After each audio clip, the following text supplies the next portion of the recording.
we are going to create a linear model based on some fake data, and then we'll actually predict the future data, excuse me, and just go from there. So let's start off with first creating some random data frame. So I'll do an example data frame like I normally do, is example data, whatever you want it to call it. So my example data is going to consist of a data frame, so like a spreadsheet looking thing. So here's my data frame. And again, this is live. I might make a few mistakes, but bear with me. We're going to have a data frame. We just make this up as, we could say, let's say there's how about, I don't know, COVID cases and death rate. That sounds terrible, but why not? COVID cases equals, and we'll just make this purely made up. So the COVID cases, maybe it's per week, per day, per month, whatever you want to call it. Let's just say 100, 200, 400, kind of X, maybe we won't make them so multiples of each other, like exactly, maybe 723, something like that. Let's just make this a little bit off, 409, 185, something like that. And we just have four data points. So 4 days worth of deaths. So the first day was 100, the second day was 185, 409, and 723. So how many COVID deaths did we have? Well, we have COVID deaths. And again, I'm just making these numbers up. So we have, we had 100 cases, maybe we had 1 death, and then we had 185. We had 3 deaths, and then maybe 10. And of course, one lags the other, etc. But whatever the numbers might be, I'm just making this up. Okay, so let's say we have this. So we have our data frame. Let's do Command Enter on that, and you'll see, hopefully, let me check something here. Yeah, so you can see up in the top right that I have my example data for observations of 2 variables. So I click on that, and I might be able to zoom in for you. Let me see. Yeah, there we go. So we have COVID cases, and you see our data. It's COVID cases and COVID deaths. We have 4 observations. All right. So let's go back to the actual code, and we have, so once we have the data, we need to come up with some sort of model, right? Let me just switch. So we come up with a model by doing, model 1, whatever you want to call it. Model 1 is equal to, it's going to be a linear model. And I want this linear model to be based on, I want to predict how many deaths based on the cases. That's just what I'm going to come up with. So let's just do, so the response variable would be COVID deaths, right? And what explains that? The explainer variable will be the COVID cases. And what data am I using? So data equals, and it'll be my example data. And that's it. So Command Enter on that. We have a model 1. Now again, we can check out the coefficients, COEF, model underscore 1, Command Enter.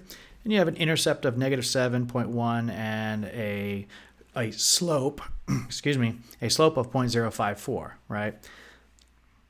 Now we can plot that, but we have to load our library. Remember, library ggplot2. So load that. If you don't have it, if you're just joining this live feed, which I don't do on this channel very often, you go to packages over here. Oop, you can't see that actually. So let's just go ahead and zoom out. Hopefully, I'm just making sure that my view is there for you guys. I don't cover anything up that you need. You would click on packages here, and you would go to install and just type in ggplot2 and select it and then click install. That's if you don't have it, which I think most of you should have it. So I'll leave my picture up there. All right, so we have our ggplot. Let me see. All right, so now we can use it now that we have it. And we'll do a ggplot of the example data. That's what we want, right? We'll make the aesthetic x equals COVID deaths. No, COVID. Yeah, we want COVID cases on the x-axis. COVID cases, x data, COVID cases. Yeah, and the y is equal to COVID deaths. All right, and of course, yeah, that's our aesthetic. That makes sense. parenthesis, parenthesis.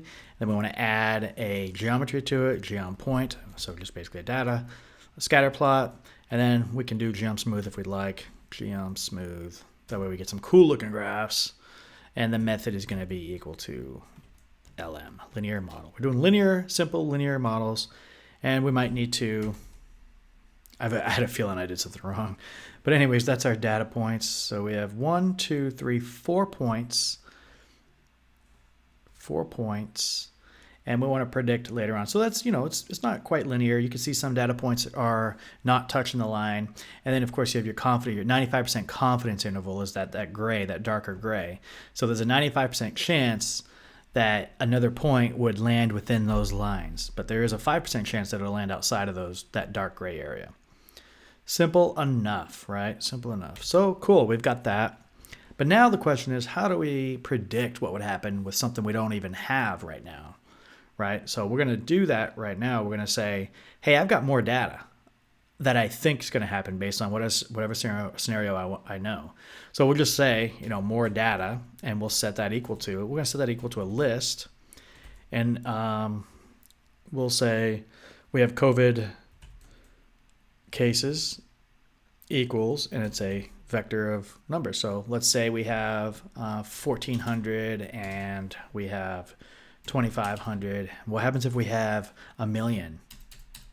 Right? What happens if we have all those cases? So this is what I want to do. I want to say, hey, there's more data out there.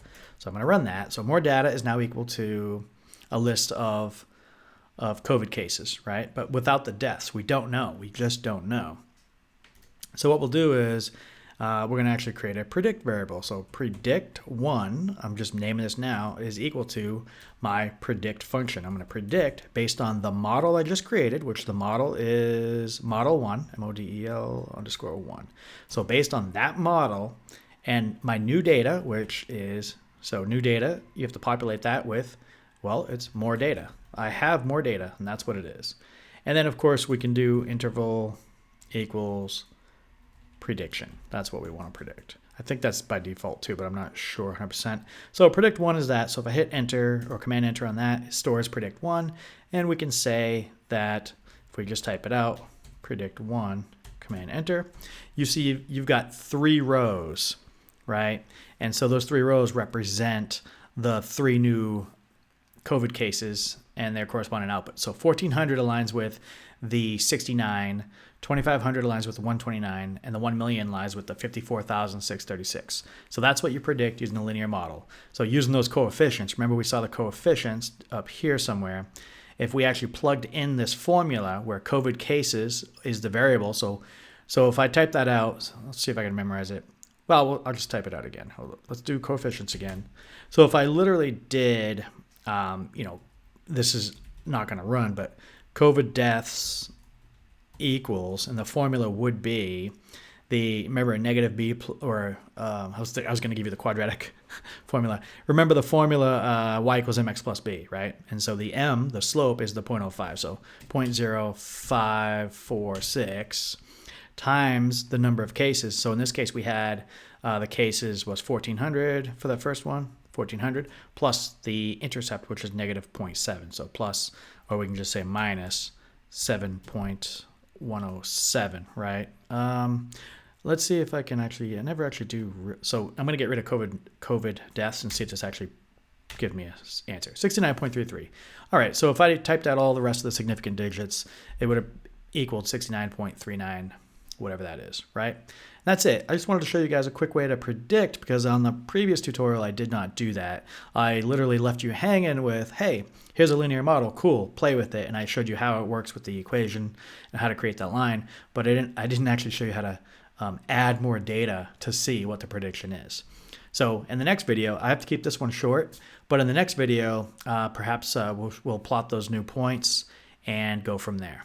And then we'll also do multilinear regression, where we have more than one variable that can predict the response, which will be pretty interesting. So anyways, this was my first live video. Let's see if I can switch to full screen on me. I'm just messing around with my live content.